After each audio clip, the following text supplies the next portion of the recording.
Welcome to Straight Talk for Real Life, produced by Hewlett-Packard Enterprise. Most people start using alcohol and drugs for one good reason. It serves their needs. It helps them escape stress, relieve pain, or cope with sadness. For others, it seems to help them relax, or cope with fears or stress, or even helps them feel more like they fit in. Then, for some reason, something happens. Their brain's reward system wants more, and that desire takes over nearly every aspect of their life. In this episode, we talk about addiction. We'll hear from a courageous HPE team member who will share her personal struggles with alcohol. And we'll talk with one of the world's leading authorities on mental health and addiction, a man who has served as Mental Health Commissioner and Chief Medical Officer of the New York State Office of Mental Health, New York City's chief psychiatrist, if you will, when the World Trade Center was attacked on 9/11. Hello, I'm Bob Peacock. Welcome to a very important episode of Straight Talk for Real Life. During the pandemic, many of us found ourselves drinking more alcohol than we did in the past. Some even used more recreational drugs, all to help cope with the stress and challenges caused by the pandemic. It served our needs and eventually became part of the joke as we started referring to our favorite happy hour drinks as quarantinis. But for many, alcohol is no joke. In 2018, the World Health Organization reported that more than 280 million people worldwide have alcohol use disorder. Over the past 2 years, stresses of the pandemic made this problem even worse. More than any other drug, alcohol is everywhere. It's legalized, normalized, and glamorized nearly everywhere we look, on billboards and in magazines and on TV and in films. And it's a drug that is more affordable than most. That's the reason that in today's episode on addiction, we primarily focus on alcohol use. While the opioid crisis often receives more attention in the news, alcohol addiction has been deadlier around the globe. But as you'll hear in this episode, what happens in a person's brain is basically the same, whether you become addicted to alcohol or drugs or tobacco, and even in the cases of behavioral addiction like gambling, pornography, and shopping. Addiction can affect anyone. It knows no socioeconomic, racial, or ethnic boundaries, and that's what makes this episode so important. Alcohol addiction is an epidemic that affects more people than you know, and many people you probably know. Very few ever get help. If you're listening and you're struggling with your own addiction, we hope this episode provides the kind of life-changing information and encouragement you need. We want you to know that you're not alone, and the good news is that this story can have a happy ending. So let's get the conversation started. I'd like you to meet a friend of mine who has experienced addiction firsthand. She's an actual HPE team member, someone whom I greatly admire and respect. She's a people leader and a mom. I've asked her to share her very personal story, and she agreed in hopes that it might help even one person listening to this podcast. Allison, welcome.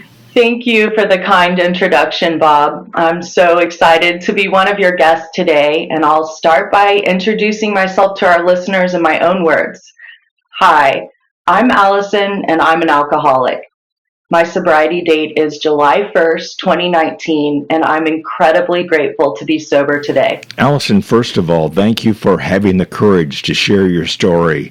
There may be listeners who may recognize your voice, or others who may even know you pretty well. But I guess there are many who had no idea all that you've been through. What are you hoping to accomplish by sharing your story? Well, alcoholism was my nemesis for over 20 years, right? I was trapped in an endless cycle of addiction. And in the last years of my drinking, I was truly beyond miserable. I felt hopeless. And out of sheer desperation, really, I surrendered and accepted help. So today I'm sharing my experience to offer hope. And if there is one person listening that is inspired by my story to get the help they need, then it's 100% worth it. Congratulations on 3 years of sobriety. That's an amazing accomplishment. How difficult was it for you to keep your addiction a secret? You had to be afraid that if people knew, you would lose respect and maybe even lose your job. Is that right? Yeah, I mean, it's exhausting. I over-engineered my life around alcohol. I had a persona that I presented to the outside world, and then the real me that was suffering behind the scenes. So it was a constant balance of feeding my addiction and then trying to look normal to everyone else. Were you what we would call a functional alcoholic, someone who is able to hold down a job and function reasonably well even though you were addicted to alcohol? Yeah, I mean, on the surface, I'd say that I looked like someone that had it all together. I've had a successful career. I've excelled in my jobs. I've been raising an incredible daughter as a single mom. I've traveled the world. I own my own home.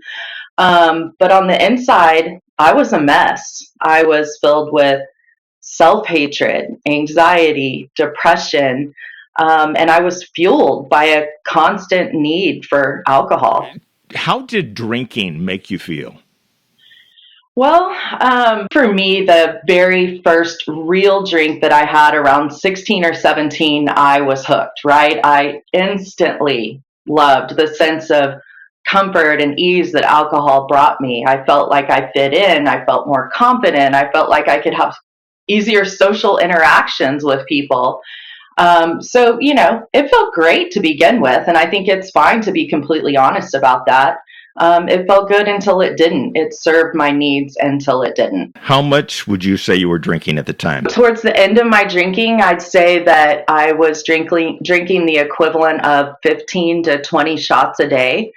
Had anyone at any time told you that you had a drinking problem? And if so, how did you respond? There was one point that a family member did approach me with concerns about my drinking, but at that time I wasn't in a place to hear it. I just kept on doing what alcoholics do best, which is drinking. I did not see any need at that point to stop. And how did your dependency to alcohol affect your relationships? Talk about that. How did it affect your work and your family? So for me, when I was in active addiction, I was just never fully present, right? All I was ever concerned with was how can I get out of this situation, whether it was work or a family gathering, how can I get out of this situation so I can go and drink? Mm. Everything I planned revolved around drinking. Will there be alcohol at this event? If the answer was no, then I probably don't want to go. Addiction is incredibly selfish and it absolutely creates collateral damage to those closest to you. I think we've all heard that, the first step of getting help is admitting that you have a problem. How hard was it for you to take that first step, and what kept you from getting help when you first realized it? Yeah, so I knew I had a problem with drinking many years before I got help. My health was in bad shape. I was having crippling panic attacks. My liver was broken. I was slowly killing myself with alcohol, and even that was not enough to make me stop. I'll say this because I know I'm not alone in this. I've heard this story from others. I was that person that would go online and take the Am I an Alcoholic quiz, right? And I would answer every question that would fully indicate that I had a problem with drinking. And I would still say, nah, that's not me. I mean, I truly was living in denial, despite, medical records telling me my health was failing. Besides all of that, I'm very independent and I'm a planner. And I knew that getting help would mean taking time off of work, asking my family for help with my daughter, and there were just so many logistics involved which seemed impossible at the time. Thinking back, what is the worst part of addiction? And if you would, describe what it was like when you thought it couldn't get any worse. So, besides the obvious physical and mental impacts, the worst part of addiction for me was not being able to stop. I would wake up every morning and promise myself that I wouldn't drink that day. And by noon, I was already counting down the minutes until I could drink again. And it was just a daily cycle of defeat and utter shame. It was miserable. Well, the good news is that Allison's story doesn't end there. We're going to hear the rest of her story in a moment. But before we do, I'd like to invite Dr. Lloyd Sederer to join the conversation. Dr. Sederer, welcome. Glad to be here, Bob and Allison. Dr. Lloyd Sederer is a world-renowned psychiatrist, teacher, public health administrator, and humanitarian.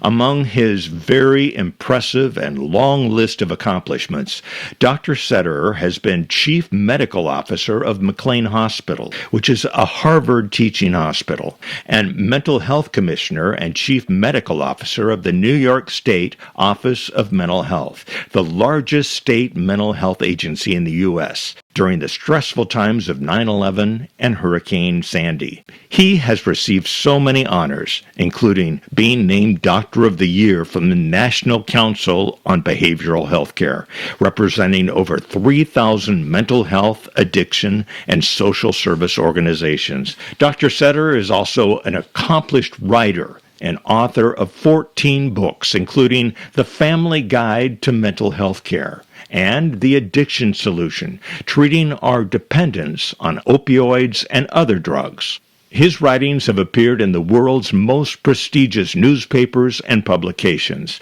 Dr. Sederer, it is such an honor to have you on the podcast. You're so humble that you've asked us not to call you Dr. Sederer, but I have so much respect for you. I'll call you Dr. Lloyd. Is that okay? It is fine, thank you. You heard Allison's story, and I'm sure you've heard many other stories just like that in your career. How similar to some of those stories that you've heard and treated in your career? Very similar, as Allison knows, and independent in many ways of what the substance or behavior may be, that whether it's alcohol, opioids, gambling, the process in our brains is the same, that our brains are pirated away, first by a pleasure response, a dopamine response, and then a cascade afterwards. So that's what happens inside the black box, and that's what creates the addiction. All right. Now, I want to talk more about that in just a minute. Someone who has an addiction will continue to make unhealthy decisions despite the consequences like legal or health issues or even money issues, because addiction changes the brain. In your book, The Addiction Solution, you present an analogy of someone who is overweight. His doctor tells him he needs to lose weight for some very compelling reasons, and the patient says, "You're right, doc, I'll do it," but nothing changes. What happens in our brains that makes things like alcohol or drugs so necessary and irresistible, even when we know they're destructible?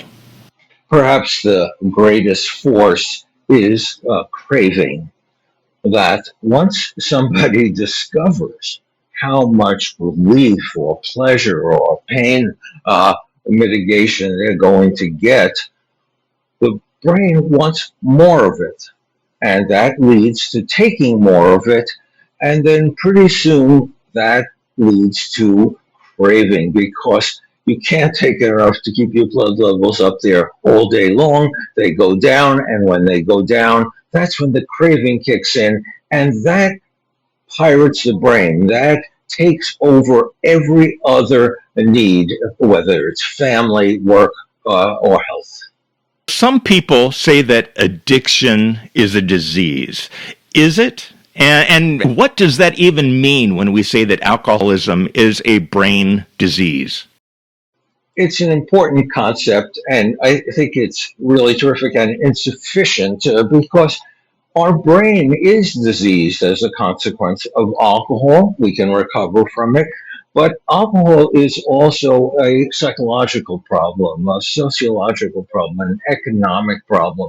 And you put all those together and you see why there are such high rates and why alcohol is the primary killer nationwide and worldwide.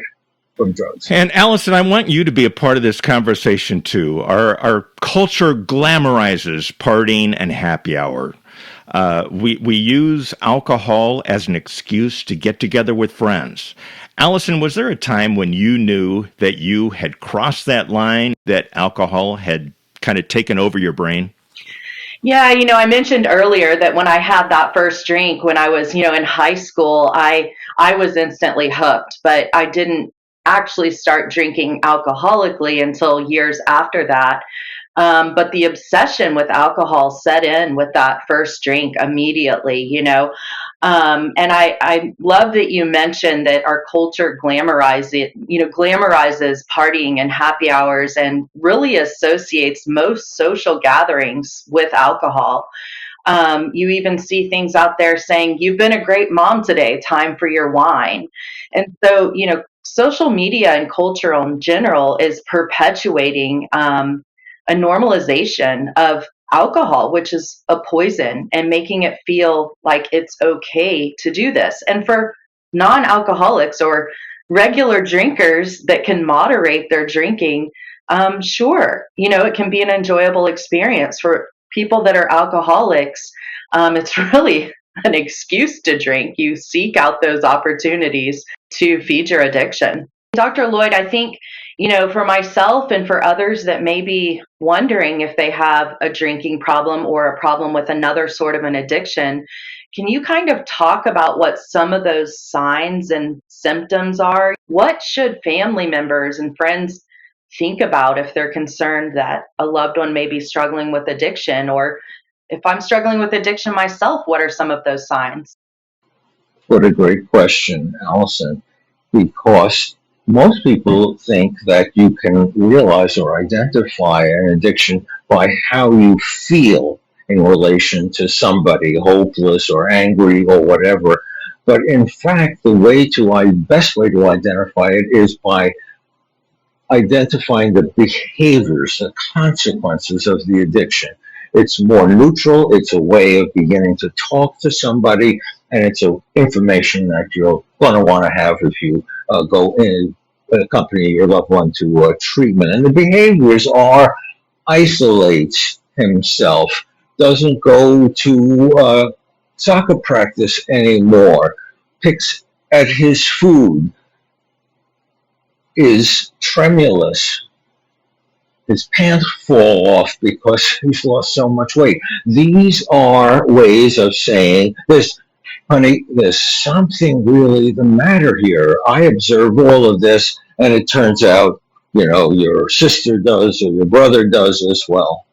Dr. Lloyd, what is the kind of the clinical difference between a heavy drinker and being an alcoholic? This is a gradient from having one drink to essentially being hooked on alcohol or opioids. It's a gradient, and that's it's when it's getting to the high side of the gradient. That's when you better do something before you pay even more consequences. Are certain people at risk of becoming addicted?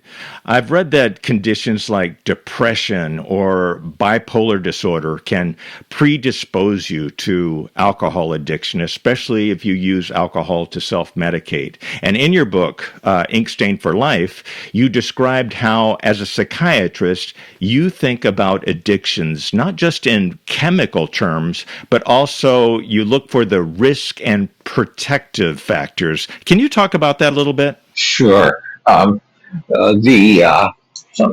people like to think that alcoholism or opioid addiction is genetic, that there's a genetic predisposition. If there is, that's not a dominant force in its development. In fact, it is more children who are traumatized during their growing up. They're bullied, they're beaten, they're isolated, they're shamed by their families, they're ignored by their peers. These are the ways that somebody then begins to increasingly solve all those problems by taking a drink. So one risk is a trauma. there are also risks associated with what's called the social determinants of health and mental health: poverty, not having a reliable home, food insecurity, violence in the home, violence in the neighborhood, because all of these create a huge and persistent distress or stress response in our bodies, mediated by cortisol and adrenaline, and that's what gets quieted down when you knock down that drink. And talk about protective factors, things like having an engaged family. Yes, this is really important. Some people are more blessed than others. Some can build on it, but having a supportive family is one of the greatest protective factors. Having an education is, having a job is, that these are ways by which somebody gets a grip on their addiction and keeps it under control because of what strengths they derive from all of that. So, Dr. Lloyd, I know for me, I've beaten myself up for years about being an alcoholic and considered myself a bad person for many years of my life. And so I'm curious, from your perspective, how much does a person's character have to do with determining or even predicting if he or she will become addicted to drugs or alcohol? That's also a great question, which has been studied. And character is not perhaps the best way to describe somebody who's at risk for addiction, because character is established in us when we're children. This is our personality, our temperament. So there are studies that suggest that certain character types, particularly those people who externalize, blame other people, don't take responsibility, are more prone to alcohol, and they are, but it's not as if it's a DNA singularly driven disorder. Right. Well, going through this and meeting other persons in recovery, I've met many people who were addicted to alcohol who said they were also using other drugs. That wasn't my personal experience, but have you seen that to be true in your experience? And if so, why does that happen? Absolutely. And I've been at this a long time. And when I began decades ago, I would see, my colleagues would see somebody who had alcoholism, that the only drug that they took to get high or relief was alcohol. But over time, that's changed. And the modal person, a person is more likely to come in using multiple drugs than one. That maybe alcohol is their drug of choice, but then they can't sleep, so they're on Ambien or other sleep medications, or feeling withdrawal from the alcohol during the day, and they're on a tranquilizer, or they discovered like crystal meth. So that's what's happening, and you can't ignore the others about it, but the primary one is the one to hang on to, because that's the one that's most important to the person who's ill. I know that World Health Organization years ago reported on a study that basically said alcohol serves no positive benefits at all. It said that there's basically no safe limit for drinking alcohol because the risk of damage to your health increases with each drink. So as an addiction and a behavioral expert, I'd like to know your thoughts. This was something we struggled with when I was mental health commissioner in New York City, and we wanted to make a statement about what's safe drinking. And we did, and it was one drink a day for a woman, 5 a week, and twice as many for a man because of metabolism. While some people using alcohol or other substances at that frequency will accelerate their use, most people will have this as a part of their social and life and their way of quieting themselves. So there are most people, in fact, can drink very moderately, but beware of when the numbers go up, because that's the slippery slope. Mm-hmm. I know that finding an overall solution for addiction has been a constant challenge and a goal for you. Why are youth so vulnerable to using alcohol, drugs, tobacco, and why is it so important for cities to find a solution for addiction? Let's start with the second question, particularly for young people, because our brains are under construction. They're still being built into the 20s, mid 20s for men, early 20s for women, which means that the brain is vulnerable to outside agents, to agents that may be toxic to the nervous system. And that's the danger of addiction in youth, that the brain is somehow or other kept from normal development, and there's a big price that comes with that. Being a mom myself, addiction is something I'm always concerned about, making sure my daughter has the proper education around it. I mean, she witnessed my struggle with alcoholism and was, front and center to the disease and how it impacted my life and how it impacted her life. So, for parents that may be listening, how can we educate our children on, early uses of alcohol or drugs and how it can really affect their lives? What a great question again. And for a long time, the answer would have been, talk to them, exhort them. Don't you know how this is going to destroy your brain or your schoolwork? And there was a whole program called the DARE program, where police officers brought convicts into school to say, this is what's going to happen to you. That program, paradoxically, not only didn't work, it produced greater rates of substance use. And one of the explanations for that is that youth in particular are drawn to adventure, are drawn to risk.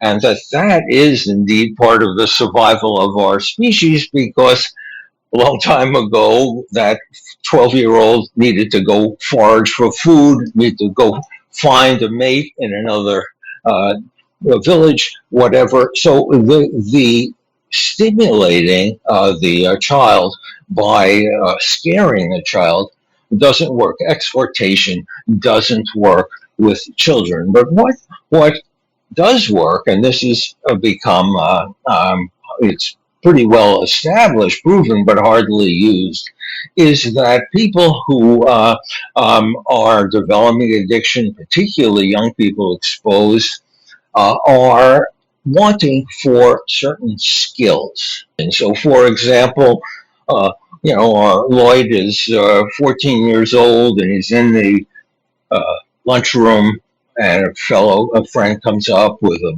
blunt, a big cannabis joint, and says, "Hey, you want a toke?" And the pressure on Lloyd at that moment is very intense.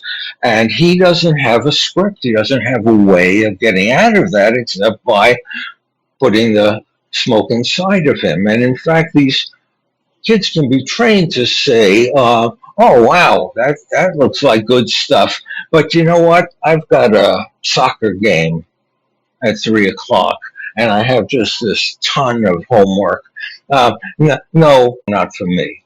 And that allows a child to protect herself or himself, and also not lose social standing at the same time. That's really important. The same thing is true for families. When you combine skill building in youth or members of a family with parents, then the protective effect is amplified. And a good example of that is what was discovered many years ago, which is that if you have dinner with your kids, no TV, no texting, how'd your day go, Lloyd or Bob, that every night at a particular time, that these are children who are less prone to find a way to deal with the difficulties in their life, because they are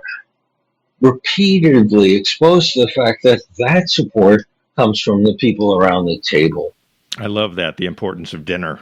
I want to talk just real quickly about COVID. Dr. Lloyd, you led the mental health disaster responses in New York City during 9/11. Do you think that COVID-19 will lead to an increase in addiction?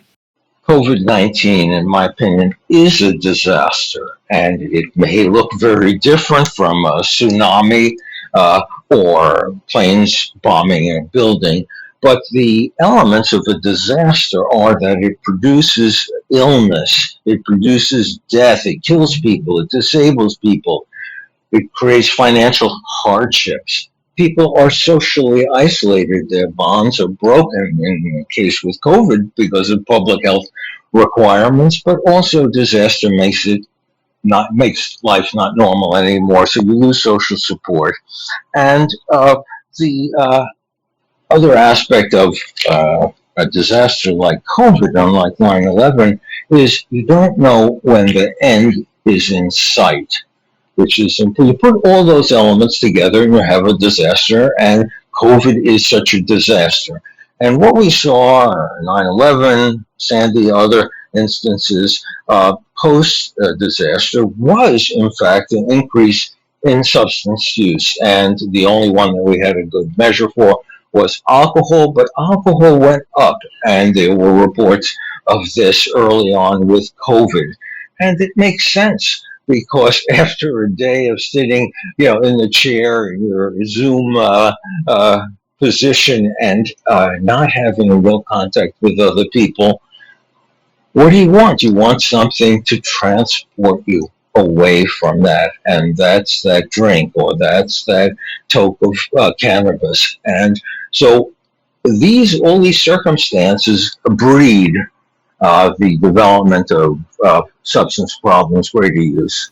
And I've heard you talk before about one of the things that you kind of have learned over the years is about human nature and our resiliency. Can you talk about that? That's such an important point, Bob.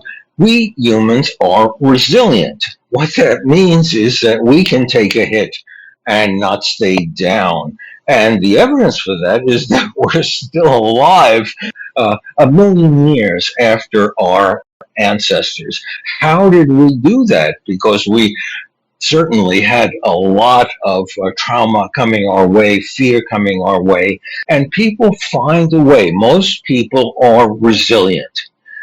They need certain supports to make that happen. They need some hope. Faith makes a big difference. Interesting.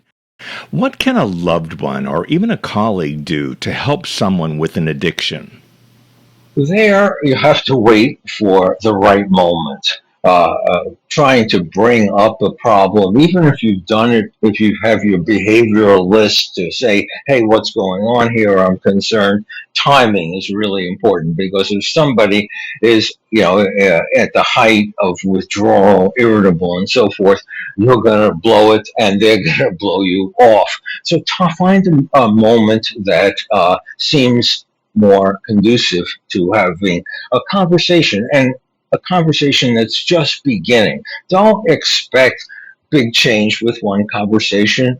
What you can hope for is that you begin to open a conversation whose endpoint is, these are problems, and then the response is, oh, well, let me help you get care. I'll go with you. I'll find it out. And that's a really good sequence for families to follow. While addiction is an awful experience for anyone who goes through it, there's also hope. Isn't that right, Dr. Lloyd? Absolutely. There are so many studies which never make the front pages of newspapers about recovery, about how many people, vast percentage of people had a drinking problem, smoked too much opioids, shot up, and then over time it went away. And for no specific reason, there wasn't a singular intervention or treatment because different people found their way to recovery in different ways.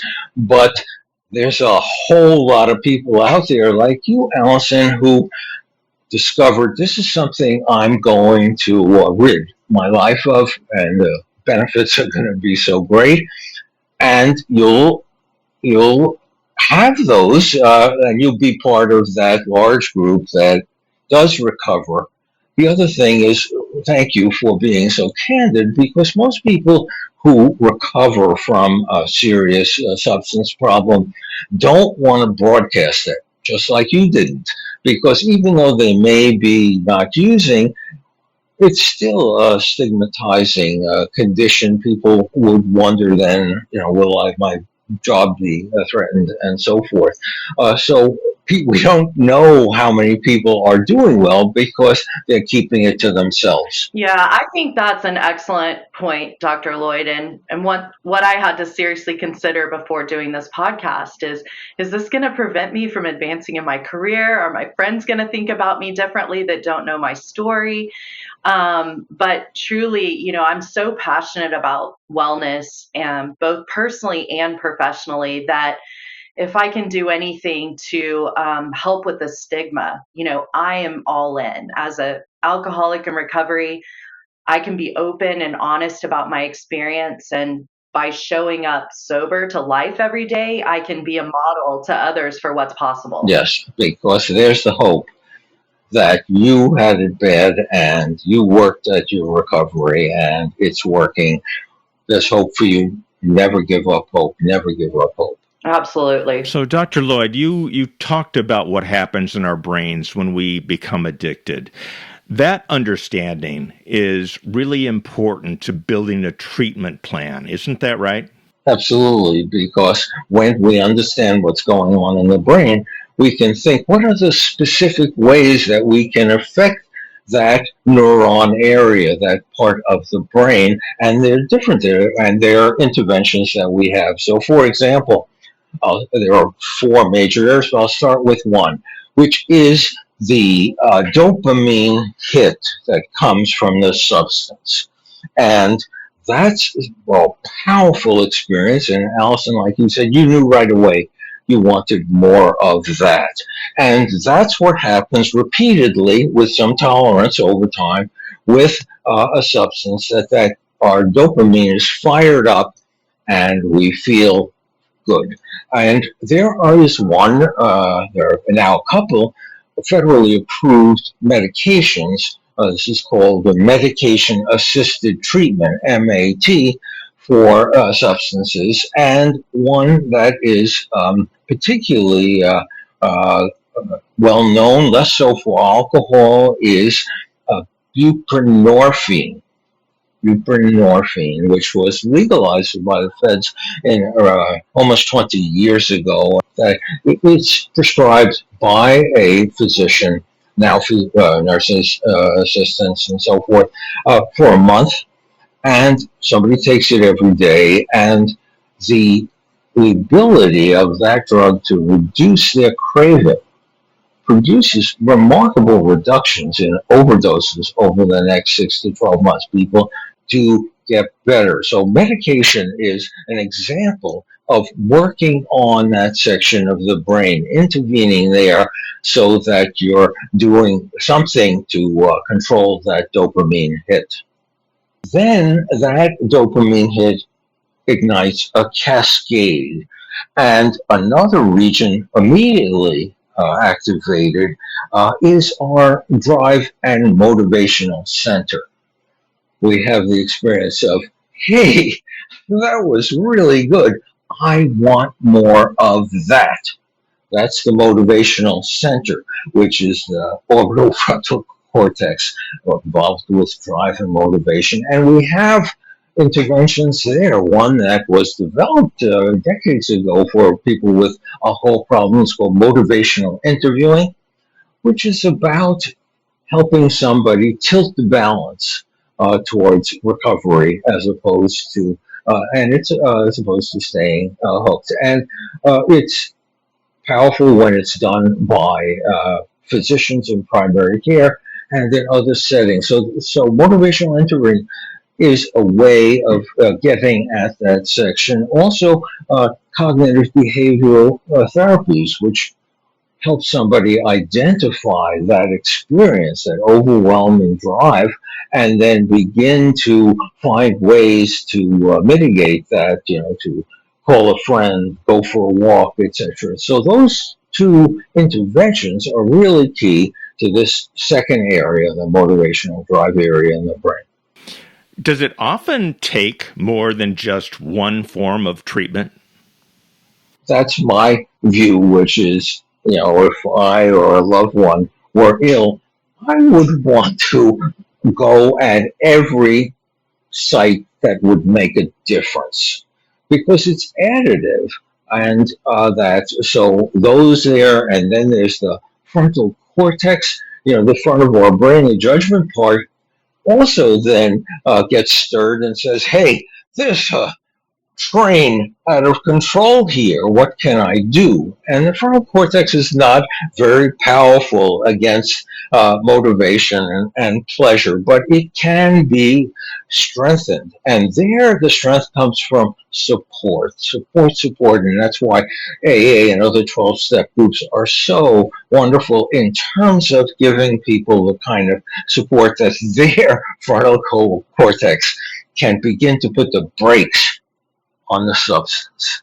And then the last one is the how the brain encodes this whole experience. That take a substance, you have an experience, you want some more, and there is a center, amygdala, hippocampus, which encodes these memories, remembers what's salient, remembers what means a lot to somebody. And the problem with that is that these become cues. And remember Pavlov's dogs? Right. He taught, he gave us conditioned response. He showed that these dogs will respond to a cue. They'll salivate to a bell without there being actual food there. And that's an example of encoding of cues. And cues are ubiquitous for substances. They're drinking on television, ads, watching friends. These are all cues that also tilt the balance in the wrong direction. So how can you make a difference there? That's also by cognitive behavioral treatments, which is basically a way of thinking through carefully with help what is happening at that moment. When does it happen? How does it happen? What triggers it? And at that moment, also, what are the one or two things I can first do to make a difference to protect myself? So, Dr. Lloyd, I've studied this personally so much, and the brain is so complex, and I'm so fascinated by all the things that happen within our brains when you're in active addiction. And, I have a simple question, one that I've been asked multiple times, and there may be no simple answer, but I think for those people that don't understand addiction, what does it mean to say, why can't you just quit? It means that you don't get it whatsoever. You don't understand what's going on there. And this goes back to one of my key themes in the addiction book, and which is that behavior serves a purpose. So that, why can't you quit? Well, that's actually not a bad question to ask, but in a different way, which is what's going on here? What needs are you satisfying? What pain are you relieving when you take those drinks, when you smoke that dope? That's because that's meeting somebody where they are. That's their heartache. That's their need. And that's, I think, where you start. So, Allison, I wanted to ask you, when did you decide that enough was enough and you had to get help? Well, simply put, I just ran out of energy. I was desperate.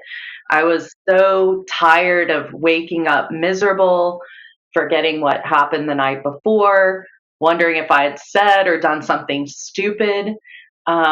I needed alcohol to function at the most basic level. At this point, if I didn't have alcohol in my system, I was shaking. I was having blurry vision. I simply couldn't do the most basic task, and it was exhausting. My mental health had gotten progressively worse, and I realized that I was going to die if I didn't get help. Um, and I just simply gave up. I gave in, and I made a call to my family who really didn't have an awareness of my situation and how much and for how long I had been drinking. And I just said, I need help. Yes, I would reframe and say that you didn't give up, but that you stepped up at that moment because you knew your life was at stake and the people that you loved are being affected. So you did step up at that time, and good for you, really, in the deepest sense. Thank you, Dr. Lloyd. I know that we have listeners to this podcast who aren't HPE team members, so this next question really won't apply to them. But I'm curious, what are some of the HPE resources that you found helpful during your recovery, Allison? Yeah, so, as Dr. Lloyd mentioned earlier, there's many paths to recovery, and it's not one size fits all. It wasn't for me. It wasn't for my friends that I have connections with in the recovery community. Everyone's path to recovery looks different. And for me, I needed a physical separation from alcohol. So I chose to spend 5 weeks in an inpatient treatment center. And, during that time, I was very fortunate to have my family's support to keep my doctor while I was gone, and HP has a leave policy. So I was able to take that time off of work to get well, really. And it didn't end there. Sobriety is the number one priority in every single day that I'm alive on this earth. I maintain my sobriety through a 12-step support community. I also go to therapy regularly where I practice a lot of CBT techniques that Dr. Lloyd mentioned previously. And I make sure to stay very connected to other alcoholics who have gone through similar experiences and can provide that firsthand support that many of us are looking for. I want to underline one point that you make, Allison, about the leave policy. You have an enlightened employer. You have an employer that not only is being human and kindly to you, but who recognizes that you're a valuable asset that's going down the drain, whose replacement will cost a lot more, that it's in the company's interest for you to recover as well. And more companies are discovering that. Yeah, absolutely. I'm incredibly grateful for the support from HP, and I think a lot of people who may be in my situation may be worried about, what does this mean for my job? If I'm sick, what can I do? If I have an addiction, what can I do? And if you think about it at a physical level, if you had cancer or a heart condition and you needed treatment for that or surgery, no one gives that a second thought. They let their manager know about that. They take the time off, they get better, they come back to work. Because addiction is so stigmatized, many people fear even taking advantage of the leave benefit to take care of their health, to get well from this debilitating situation. Allison, do you miss drinking? Is it still difficult for you to be around friends and family who are drinking alcohol, or have you made peace with the idea that taking even one drink can be dangerous? Yeah, for an alcoholic, there's no such thing as one drink, right, Bob? There's one drink leads to the next, and then you don't know where that's going to take you. So I have accepted the fact that I can never have a drink again in my life, or I will die. I know that from the experience I was living. To say, do I miss drinking? Sure. I think there's times where I have a passing thought of, oh, it's a hot day, a cold margarita would be fabulous right now. But it's very easy for me to play that tape forward and see where that's going to lead me. And that's enough to to keep me from entertaining the idea of a first drink. You know, and And what is the alternative that you of the cold drink that you mix for yourself that isn't a margarita and quenches that thirst and beats the heat? yeah, I mean, I think that's a great way of thinking about it. What's your substitute there that's positive and healthy? For some people, they enjoy drinking alcohol-free cocktails. That's not my choice. That's too triggering for Hmm. me. So I have my daily ice cold Diet Coke, and I simply change the behavior pattern in that moment. If I'm thinking about drinking, well, then maybe I need to go on a walk. Maybe I need to call a friend. Maybe I need to meditate for a few minutes. So redirecting those thoughts into positive, healthy behaviors has been very, very helpful for me.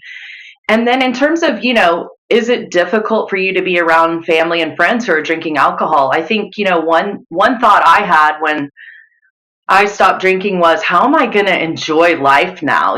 How am I going to go on vacation and not have a drink? Or how am I going to eat a fabulous steak without a glass of red wine? Those are real thoughts that I had, and there's some insanity behind that, because once you can get through that, you can see that life can be just as enjoyable without the alcohol. And I don't worry about surrounding myself with others who may be drinking. I don't intentionally go to a bar and hang out there, but if there's something happening, I feel confident enough in my sobriety that I can be in those situations and not be tempted. Do you think it's a kindness when friends or family refrain from drinking? They're at dinner with you or they're out at some nice place and they can have a drink without consequence, but they purposefully don't so as to create that kind of statement, which is not drinking is just fine for you and for me too. Yeah, I mean, I think respect is the right word to use there. I never want anyone to feel uncomfortable around me if they're drinking. And I would never ask somebody to refrain from drinking around me. But my family is wonderful. We go out to dinner and everyone enjoys iced tea, and they can drink normally. They can drink without consequences, like you said, but it's their way of showing their support for me. And I just find that incredibly touching. You feel loved, you feel surrounded by support. So I've also heard that a lot of people going through addictions describe kind of isolation and the lies that they feel, and going to treatment is like stepping out of that isolation into a community when you can actually talk about what's going on in your life. Was that your case, Allison? Yeah, I've talked about the leave policy, getting that initial break to be able to go and focus on getting well was absolutely key. But the other piece of it is maintaining sobriety is an ongoing commitment. For me, I didn't just go to treatment, come out of treatment, and be cured. Right? I get a daily reprieve from alcohol based on taking care of myself, and so. I did start with the EAP program as an initial point of contact to understand what are my options as far as treatment, as far as therapy, and they were able to kind of outline the different paths that I could take. And I've continued with therapy, as I've mentioned, on an ongoing basis, thanks to the help from the EAP. Another thing that's been really helpful for me is mindfulness and meditation. And HP offers all of our team members worldwide a free subscription to Headspace. And I will tell you, this has been a lifesaver for me.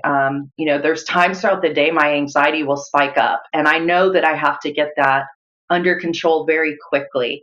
And so I'll take a step away, and sometimes I'll do a 3-minute meditation on Headspace, just reset my nervous system, calm my body down, and then I can come back and refocus and pick up my day again. Consider how convenient and how financially affordable and how effective that meditation period, that structured meditation period on Headspace or elsewhere is for you. And it's there for others as well. This is an example of how you build resilience. Absolutely, absolutely. So, as we conclude, I want people who are going through an addiction to know that there can be a happy ending. Allison, what is your life like now? Yeah, for me, alcoholism was incredibly isolating, right? Because I didn't want anyone to know that I had a problem. And so a lot of my drinking and a lot of those behaviors were done in secret.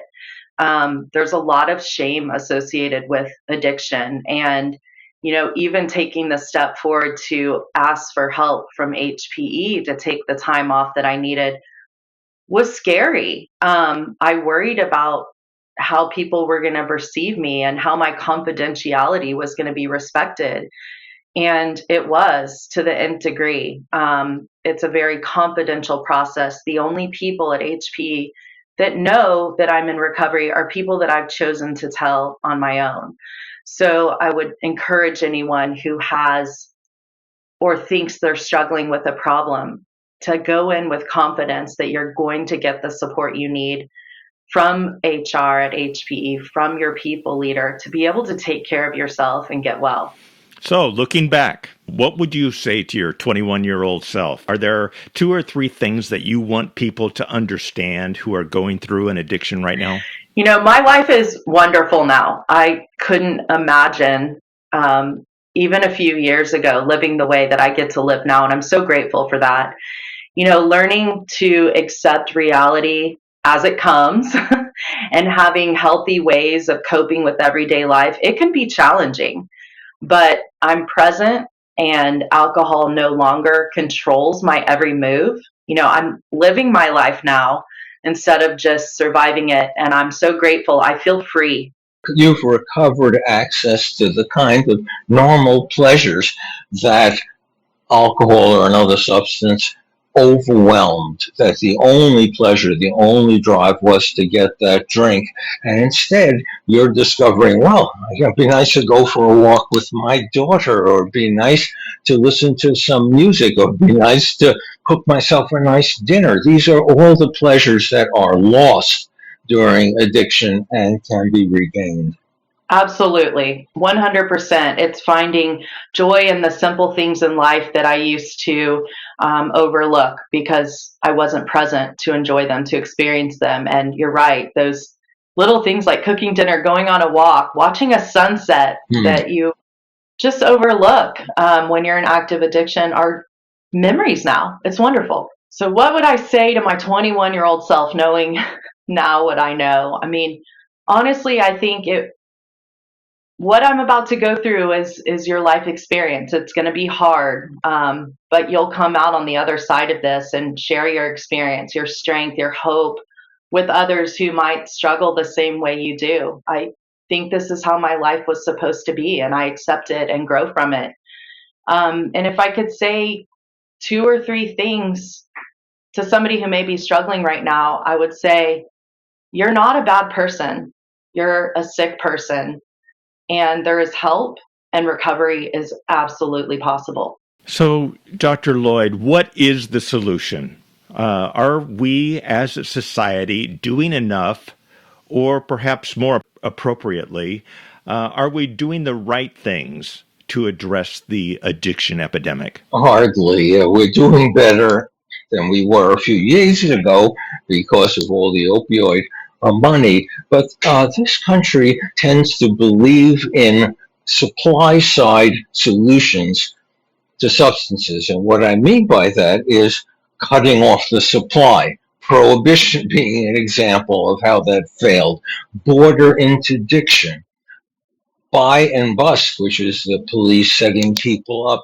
These are methods of control that are very popular in this country, as well as consequences that you're going to get sick or the massive criminalization that has resulted from people with substance use disorders, and that also, of course, has a disproportionate effect on people of color. So, Dr. Lloyd Sederer, what a privilege to have you on the podcast. Thank you so much. Thank you. It's just great what you're doing, and it's a privilege to talk with you. And Allison, I just want to thank you for your honesty, your courage, for opening up and sharing your story in hopes that someone, even just one person listening, will see their story through yours. In my opinion, that is the true definition of courage, the definition of a hero. It's taking action on behalf of others despite all else and despite your own fears.